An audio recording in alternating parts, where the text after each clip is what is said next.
गण गणपते नमः। श्री सत्यनारायण व्रत कथा पहला अध्याय। एक समय नैमिषारण्य तीर्थ में शौनक आदि 88,000 ऋषियों ने श्री सूत जी से पूछा, हे प्रभु, इस कलयुग में वेद विद्या रहित मनुष्य को प्रभु भक्ति किस प्रकार मिलेगी तथा उनका उद्धार कैसे होगा। हे मुनिश्रेष्ठ, कोई ऐसा तप कहिए जिससे थोड़े समय में पुण्य प्राप्त होवे तथा मनवांचित फल मिले। ऐसी कथा सुनने की हमारी इच्छा है। सर्वशास्त्र ज्ञाता श्री सूत जी बोले, हे वैष्णवों में पूज्य, आप सबने प्राणियों के हित की बात पूछी है। अब मैं उस श्रेष्ठ व्रत को आप लोगों से कहूंगा जिस व्रत को नारद जी ने लक्ष्मी नारायण भगवान से पूछा था और लक्ष्मीपति ने मुनिश्रेष्ठ नारद जी से कहा था, सो ध्यान से सुनो। एक समय योगीराज नारद जी दूसरों के हित की इच्छा से अनेक लोकों में घूमते हुए मृत्यु लोक में आ पहुंचे। यहाँ अनेक योनियों में जन्मे हुए प्रायः सभी मनुष्य को अपने कर्मों के अनुसार अनेकों दुखों से पीड़ित देखकर सोचा, किस यत्न के करने से निश्चय ही प्राणियों के दुखों का नाश हो सकेगा। ऐसा मन में सोचकर विष्णु लोक को गए। वहां श्वेत वर्ण और 4 भुजाओं वाले देवों के ईश नारायण को देखकर, जिनके हाथ में शंख, चक्र, गदा और पद्म थे तथा वरमाला पहने हुए थे, स्तुति करने लगे। हे भगवान, आप अत्यंत शक्ति से संपन्न हैं। मन तथा वाणी भी आपको नहीं पा सकती। आपका आदि मध्य अंत भी नहीं है। आप निर्गुण स्वरूप सृष्टि के आदि भूत व भक्तों के दुखों को नष्ट करने वाले हो। आपको मेरा नमस्कार है। नारद जी से इस प्रकार की स्तुति सुनकर विष्णु भगवान बोले, हे मुनिश्रेष्ठ, आपके मन में क्या है? आपका किस काम के लिए आगमन हुआ है? निसंकोच कहिए। तब नारद मुनि बोले, मृत्यु लोक में सब मनुष्य जो अनेक योनियों में पैदा हुए हैं, अपने अपने कर्मों के द्वारा अनेक प्रकार के दुखों से दुखी हो रहे हैं। हे नाथ, यदि आप मुझ पर दया रखते हो तो बतलाइए कि उन मनुष्यों के सब दुख थोड़े से ही प्रयत्न से कैसे दूर हो सकते हैं। श्री विष्णु भगवान जी बोले, हे नारद, मनुष्यों की भलाई के लिए तुमने बहुत ही अच्छी बात पूछी है। जिस काम के करने से मनुष्य मोह से छूट जाता है, वह मैं कहता हूँ, सुनो। बहुत पुण्य देने वाला, स्वर्ग तथा मृत्युलोक दोनों में दुर्लभ एक उत्तम व्रत है। आज मैं प्रेमवश होकर तुमसे कहता हूँ, श्री सत्यनारायण भगवान का यह व्रत अच्छी तरह विधि पूर्वक करके मनुष्य धरती पर आयु पर्यंत सुख भोग कर मरने पर मोक्ष को प्राप्त होता है। श्री भगवान के वचन सुनकर नारद मुनि बोले, हे भगवान, उस व्रत का फल क्या है, क्या विधान है और किसने यह व्रत किया है और किस दिन यह व्रत करना चाहिए, विस्तार से कहिए। विष्णु भगवान बोले, हे नारद, दुख शोक आदि को दूर करने वाला, धन धान्य को बढ़ाने वाला, सौभाग्य तथा संतान दुख को देने वाला यह व्रत सब स्थानों पर विजयी करने वाला है। भक्ति और श्रद्धा के साथ किसी भी दिन मनुष्य श्री सत्यनारायण की प्रातः काल के समय ब्राह्मणों और बंधुओं के साथ धर्म प्रायण होकर पूजा करें। भक्ति भाव से नैवेद्य केले का फल, शहद, घी, दूध और गेहूं का आटा समाया ले ले। गेहूं के अभाव में साठी का चूर्ण भी ले सकते हैं और सब पदार्थों को भगवान के अर्पण कर देवे तथा बंधुओं सहित ब्राह्मणों को भोजन करवावे। तत्पश्चात स्वयं भोजन करें। रात्रि में नृत्य, गीत आदि का आयोजन कर सत्यनारायण भगवान का स्मरण करते हुए समय व्यतीत करें। इस तरह व्रत करने पर मनुष्य की इच्छा निश्चय ही पूरी होती है। विशेष रूप से कलिकाल में भूमि पर यही मोक्ष का सरल उपाय है। श्री सत्यनारायण कथा दूसरा अध्याय। सूत जी बोले, हे ऋषियों, जिसने पहले समय में इस व्रत को किया है उसका इतिहास कहता हूँ, ध्यान से सुनो।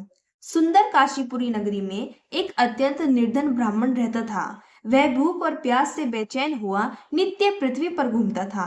ब्राह्मणों से प्यार करने वाले भगवान ने ब्राह्मण को दुखी देखकर बूढ़े ब्राह्मण का रूप धरकर उसके पास जा आदर के साथ पूछा, हे विप्र, तुम नित्य दुखी हुए पृथ्वी पर क्यों घूमते हो? हे ब्राह्मण, यह सब मुझसे कहो, मैं सुनना चाहता हूँ। ब्राह्मण बोला, मैं निर्धन ब्राह्मण हूँ, भिक्षा के लिए पृथ्वी पर फिरता हूँ। हे भगवान, यदि आप इससे छुटकारा पाने का कोई उपाय जानते हो तो कृपा कर मुझे बताइए।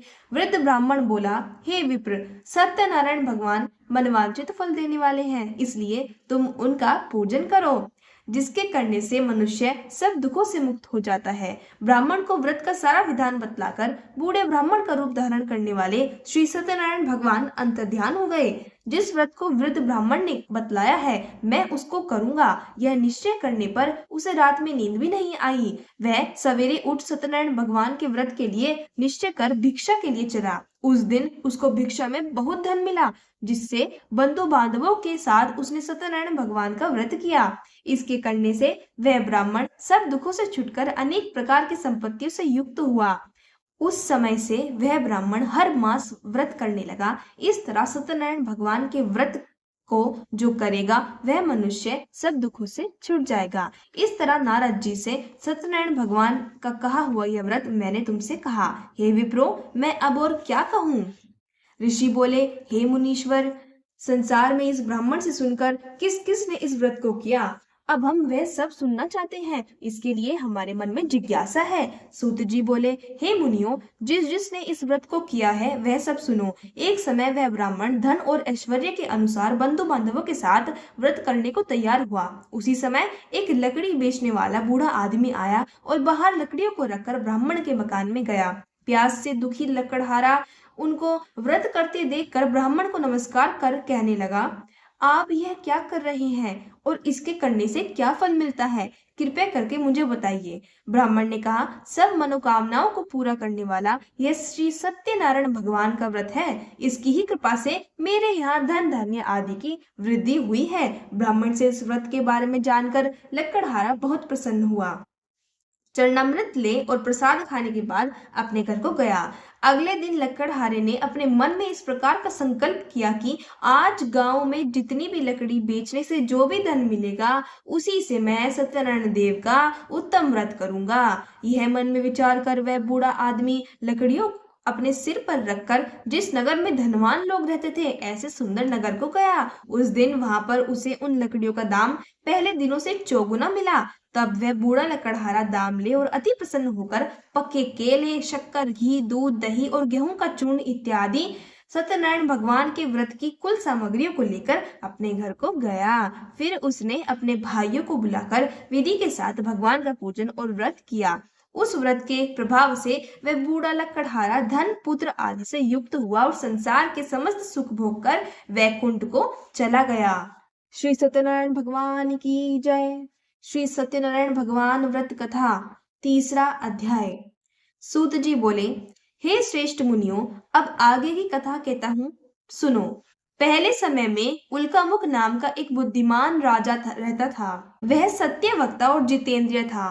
प्रतिदिन देव स्थानों पर जाता तथा गरीबों को धन देकर उनके कष्ट दूर करता था। उसकी पत्नी कमल के समान मुख वाली और सती साध्वी थी। पुत्र प्राप्ति के लिए भद्रशिला नदी के तट पर उन दोनों ने श्री सत्यनारायण भगवान का व्रत किया। उस समय वहां एक साधु नाम का वैश्य आया। उसके पास व्यापार के लिए बहुत सा धन था। वह नाव को किनारे पर ठहराकर राजा के पास आ गया और राजा को व्रत करते हुए देखकर विनय के साथ पूछने लगा, हे राजन, भक्त युद्ध चित्त से यह आप क्या कर रहे हैं? मेरी सुनने की इच्छा है, सो आप यह मुझे बताइए। राजा बोला, हे वैश्य, अपने बंधुओं के साथ पुत्र आदि की प्राप्ति के लिए यह महाशक्तिशाली श्री सत्यनारायण भगवान का व्रत व पूजन कर रहा हूँ। राजा के वचन सुनकर साधु आदर से बोला, हे राजन, मुझसे इसका सब विधान कहो, मैं भी आपके कथन अनुसार इस व्रत को करूंगा। मेरे भी कोई संतान नहीं है, मुझे विश्वास है कि इस व्रत को करने से निश्चय ही होगी। राजा के सब विधान सुनकर व्यापार से निवृत्त हो वह आनंद के साथ अपने घर को गया। साधु ने अपनी स्त्री को संतान देने वाले इस व्रत को सुनाया और प्रण किया कि जब मेरे संतान होगी तब मैं इस व्रत को करूंगा। साधु ने ऐसे वचन अपनी स्त्री लीलावती से कहे। एक दिन उसकी स्त्री लीलावती पति के साथ आनंदित हो सांसारिक धर्म में प्रवृत्त होकर सत्यनारायण भगवान की कृपा से गर्भवती हो गई तथा 10वें महीने में उसके एक सुंदर कन्या का जन्म हुआ। दिनों दिन वह इस प्रकार बढ़ने लगी जैसे शुक्ल पक्ष का चंद्रमा बढ़ता है। कन्या का नाम कलावती रखा गया। तब लीलावती ने मीठे शब्दों में अपने पति से कहा कि जो आपने संकल्प किया था कि भगवान का व्रत करूंगा, अब आप उसे करिए। साधु बोला, हे प्रिय, इसके विवाह पर करूंगा। इस प्रकार अपनी पत्नी को आश्वासन दे वह नगर को गया। कलावती प्रीत ग्रह से वृद्धि को प्राप्त हो गई। साधु ने जब नगर में सखियों के साथ अपनी पुत्री को देखा तो तुरंत दूत बुलवाकर कहा कि पुत्री के वास्ते कोई सुयोग्य वर देख कर लाओ। साधु की आज्ञा पाकर दूत कंचन नगर पहुंचा और वहां पर बड़ी खोज कर देखभाल कर अपनी लड़की के लिए एक सुयोग्य वणिक पुत्र को ले आया। उस सुयोग्य लड़के को देखकर साधु ने अपने बंधु बांधवों सहित प्रसन्नचित हो अपनी पुत्री का विवाह उसके साथ कर दिया, किंतु दुर्भाग्य से विवाह के समय भी उस व्रत को करना भूल गया। तब श्री सत्यनारायण भगवान क्रोधित हो गए और साधु को शाप दिया कि तुम्हें दारुण दुख प्राप्त हो। अपने कार्य में कुशल साधु वैश्य अपने जमाता सहित समुद्र के समीप स्थित रत्नपुर नगर में गया और वहां दोनों ससुर जमाई चंद्रकेतु राजा के उस नगर में व्यापार करने लगे। एक दिन भगवान सत्यनारायण की माया से प्रेरित होकर चोर राजा का धन चुराकर भागा जा रहा था, किंतु राजा के दूतों को आता देखकर चोर ने घबराकर भागते हुए राजा के धन को वहीं चुपचाप रख दिया जहां वे ससुर जमाई ठहरे हुए थे। जब दूतों ने उस साधु वैश्य के पास राजा के धन को रखा देखा तो उन दोनों को बांधकर ले गए और राजा के समीप जाकर बोले, हे राजन, यह दो चोर हम पकड़ लाए हैं, देखकर आज्ञा दीजिए। तब राजा की आज्ञा से उनको कठोर कारावास में डाल दिया गया और उनका सब धन छीन लिया गया। सत्यनारायण भगवान के शाप के कारण साधु वैश्य की पत्नी और पुत्री भी घर पर बहुत दुखी हुई। उनके घर पर जो धन रखा था चोर चुरा कर ले गए। शारीरिक व मानसिक पीड़ा तथा भूख प्यास से अति दुखित हो अन्न की चिंता में कलावती एक ब्राह्मण के घर गई। वहां उसने सत्यनारायण भगवान का व्रत होते देखा, फिर कथा सुनी तथा प्रसाद ग्रहण कर रात को घर आई। माता ने कलावती से कहा, हे पुत्री, अब तक कहाँ रही व तेरे मन में क्या है? कलावती बोली, हे माता, मैंने एक ब्राह्मण के घर श्री सत्यनारायण भगवान का व्रत होते देखा। कन्या के वचन सुनकर लीलावती भगवान के पूजन की तैयारी करने लगी। लीलावती ने परिवार और बंधुओं सहित श्री सत्यनारायण भगवान का पूजन किया और वर मांगा कि मेरे पति और दामाद शीघ्र घर आ जाएं। साथ ही प्रार्थना की कि हम सबका अपराध क्षमा करो। सत्यनारायण भगवान इस व्रत से संतुष्ट हो गए और राजा चंद्रकेतु को स्वप्न में दर्शन देकर कहा, हे राजन, जिन दोनों वैश्य को तुमने बंदी बना रखा है वे निर्दोष हैं, उन्हें प्रातः ही छोड़ दो और उनका सब धन जो तुमने ग्रहण किया है लौटा दो, नहीं तो मैं तेरा धन राज्य पुत्र आदि सब नष्ट कर दूंगा। राजा से ऐसे वचन कहकर भगवान अंतर्ध्यान हो गए। प्रातः काल राजा चंद्रकेतु ने सभा में अपना स्वप्न सुनाया। फिर दोनों वणिक पुत्रों को कैद से मुक्त कर सभा में बुलाया। दोनों ने आते ही राजा को नमस्कार किया। राजा मीठे वचनों से बोला, हे महानुभावों, तुम्हें भावीवश ऐसा कठिन दुख प्राप्त हुआ है। अब तुम्हें कोई भय नहीं है। ऐसा कहकर राजा ने उनके नए नए वस्त्राभूषण पहनवाए तथा उनका जितना धन लिया था उससे 2 गुना धन देकर आदर सहित विदा किया। दोनों वैश्य अपने घर को चल दिए। श्री सत्यनारायण भगवान की जय। श्री सत्यनारायण व्रत कथा चौथा अध्याय। सूत जी बोले, वैश्य ने मंगलाचार करके यात्रा आरंभ की और अपने नगर को चला। उनके थोड़ी दूर निकलने पर दंडी वेशधारी सत्यनारायण ने उनसे पूछा, हे साधु, तेरी नाव में क्या है? अभिमानी वाणिक हंसता हुआ बोला, हे दंडी, आप क्यों पूछते हो? क्या धन लेने की इच्छा है? मेरी नाव में तो बेल और पत्ते भरे हैं। वैश्य का कठोर वचन सुनकर भगवान ने कहा, तुम्हारा वचन सत्य हो। दंडी ऐसा कहकर वहां से दूर चला गए और कुछ दूर जाकर समुद्र के किनारे बैठ गए। दंडी के जाने पर वैश्य ने नृत्य क्रिया करने के बाद नाव को ऊंची देखकर अचंबा किया और नाव में बेल पत्ते आदि देखकर मूर्छित हो जमीन पर गिर पड़े। फिर मूर्छा खुलने पर अत्यंत शोक प्रकट करने लगा। तब उसका दामाद बोला कि आप शोक ना करें, यह दंडी का श्राप है, अतः उनकी शरण में चलना चाहिए, तभी हमारी मनोकामना पूरी होगी। दामाद के वचन सुनकर वैश्य दंडी के पास पहुंचा और अत्यंत भक्तिभाव से नमस्कार करके बोला, हे भगवान, आपकी माया से मोहित ब्रह्मा आदि भी आपके रूप को नहीं जानते, तब मैं अज्ञानी कैसे जान सकता हूँ? आप प्रसन्न होइए, मैं समर्थ के अनुसार आपकी पूजा करूंगा, मेरी रक्षा करो और पहले के समान नौका में धन भर दो। उसके भक्तिभाव वचन सुनकर भगवान प्रसन्न हो उसकी इच्छा अनुसार वर देकर अंतर्ध्यान हो गए। तब उन्होंने नाव पर आकर देखा कि नाव धन से परिपूर्ण है। फिर वह भगवान सत्यनारायण का पूजन कर साथियों सहित अपने नगर को चला। जब अपने नगर के निकट पहुंचा तब दूत को घर भेजा। दूत ने साधु के घर जा उसकी स्त्री को नमस्कार कर कहा कि साधु आपने दामाद सहित इस नगर के समीप आ गए हैं। ऐसा वचन सुन साधु की स्त्री ने बड़े हर्ष के साथ सत्यदेव का पूजन कर पुत्री से कहा, मैं अपने पति के दर्शन को जाती हूँ, तू कार्य पूर्ण कर शीघ्र आ। परंतु कलावती माता के वचनों को अनसुना कर प्रसाद छोड़कर पति के पास चली गई। प्रसाद की अवज्ञा के कारण सत्यदेव रुष्ट हो गए। उसके पति को नाव सहित पानी में डुबा दिया। कलावती अपने पति को ना देखकर रोती हुई जमीन पर गिर गई। इस तरह नौका को डूबा हुआ देखकर कन्या को रोता हुआ देख साधु दुखित हो बोला, हे प्रभु, मुझसे या मेरे परिवार से जो भूल हुई हो उसे क्षमा करो। उसके दीन वचन सुनकर सत्यदेव प्रसन्न हो गए और आकाशवाणी हुई, हे साधु, तेरी कन्या मेरे प्रसाद को छोड़कर आई है, इसलिए इसका पति अदृश्य हुआ है। यदि वह घर जाकर प्रसाद खाकर लौटे तो इसका पति अवश्य मिलेगा। ऐसी आकाशवाणी सुनकर कलावती ने घर पहुंचकर प्रसाद खाया, फिर आकर पति के दर्शन किए। तत्पश्चात साधु ने बंधु बांधव सहित सत्यदेव भगवान का विधि पूर्वक पूजन किया और उस दिन से वह प्रत्येक पूर्णिमा को सत्यनारायण भगवान का पूजन करने लगा। फिर इस लोक का सुख भोगकर अंत में स्वर्गलोक को गया। श्री सत्यनारायण भगवान की जय। श्री सत्यनारायण व्रत कथा 5वां अध्याय। श्री सूत जी बोले, हे ऋषियों, मैं एक और कथा कहता हूँ, सुनो। प्रजा पालन में लीन तुंगध्वज नाम का एक राजा था। उसने भी भगवान का प्रसाद त्याग कर बहुत दुख पाया। एक समय वन में जाकर वन्य पशुओं को मारकर बड़ के पेड़ के नीचे आया। वहां उसने ग्वालों को भक्ति भाव से बांधवों सहित श्री सत्यनारायण भगवान का पूजन करते देखा, परंतु राजा अभिमानवश देखकर भी वहां नहीं गया और ना नमस्कार ही किया। जब ग्वालों ने भगवान का प्रसाद उसके सामने रखा तो वह प्रसाद को त्याग कर अपनी सुंदर टंगरी को चला गया। वहां उसने अपना सब कुछ नष्ट पाया और तब वह जान गया कि यह सब भगवान ने ही किया है। तब वह उसी स्थान पर ग्वालों के समीप गया और विधि पूर्वक पूजन कर प्रसाद खाया तो सत्यदेव की कृपा से पहले जैसा था वैसा ही हो गया। फिर दीर्घ काल तक सुख भोग कर मरने पर स्वर्गलोक को गया। जो मनुष्य इस परम दुर्लभ व्रत को करेगा, भगवान की कृपा से उसे धन धान्य की प्राप्ति होगी। निर्धन धनी और बंदी बंधन से मुक्त होकर निर्भय हो जाता है। संतानहीनों को संतान प्राप्त होती है तथा सब मनोरथ पूर्ण होकर अंत में वैकुंठ धाम को जाता है।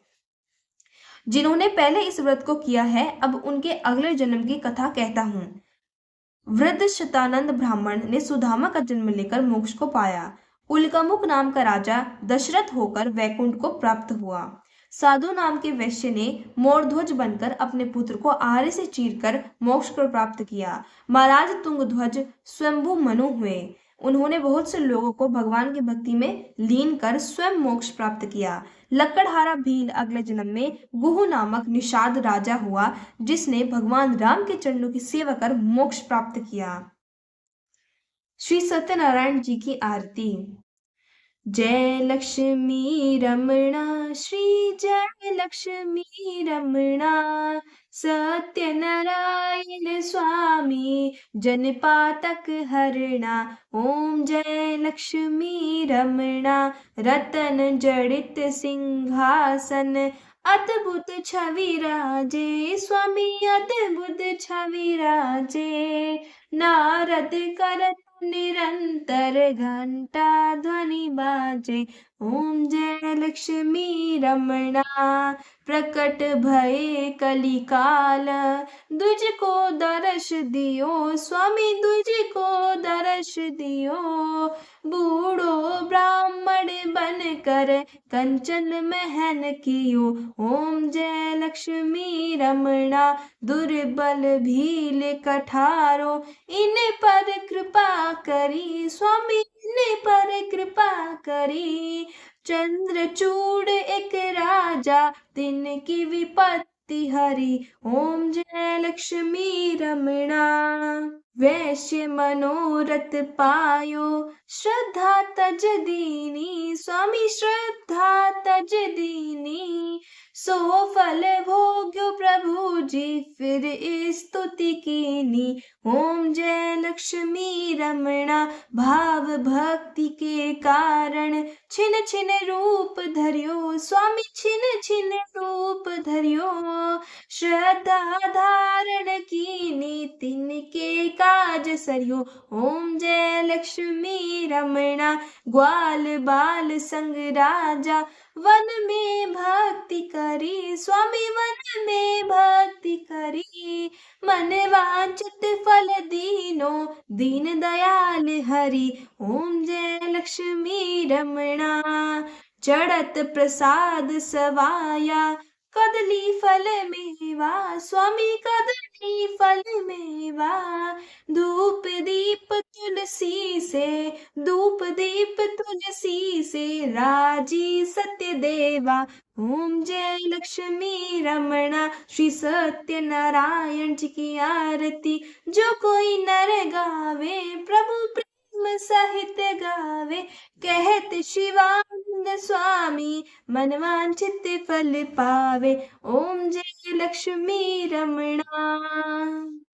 ओम जय जगदीश हरे, स्वामी जय जगदीश हरे।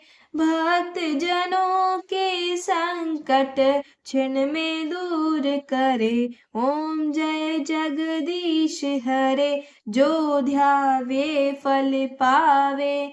दुख विनशे मन का, स्वामी दुख विनशे मन का।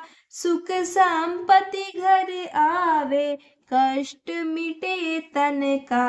ओम जय जगदीश हरे, मात पिता तुम मेरे, शरण गहूँ किसकी। स्वामी शरण गहूँ किसकी, तुम बिन और न दूजा, आस करूं जिसकी। ओम जय जगदीश हरे, तुम पूर्ण परमात्मा, तुम अंतर्यामी। पार ब्रह्म परमेश्वर, तुम सबके स्वामी। ओम जय जगदीश हरे, तुम करुणा के सागर, तुम पालन करता। प्रभु तुम पालन करता, मैं मूर्ख खल कामी, कृपा करो भरता। ओम जय जगदीश हरे, तुम हो एक अगोचर, सबके प्राणपति। प्रभु सबके प्राणपति, किस विधि मिलूं दया मैं, तुमको मैं कुमति। ओम जय जगदीश हरे, दीन बंधु दुख हरता, तुम ठाकुर मेरे। स्वामी तुम रक्षक मेरे, अपने हाथ उठाओ, द्वार पड़ा तेरे। ओम जय जगदीश हरे, विषय विकार मिटाओ, पाप हरो देवा। प्रभु कष्ट हरो देवा, श्रद्धा भक्ति बढ़ाओ, संतन की सेवा। ओम जय जगदीश हरे, श्री सत्यनारायण भगवान की जय। ओम नमो नारायण।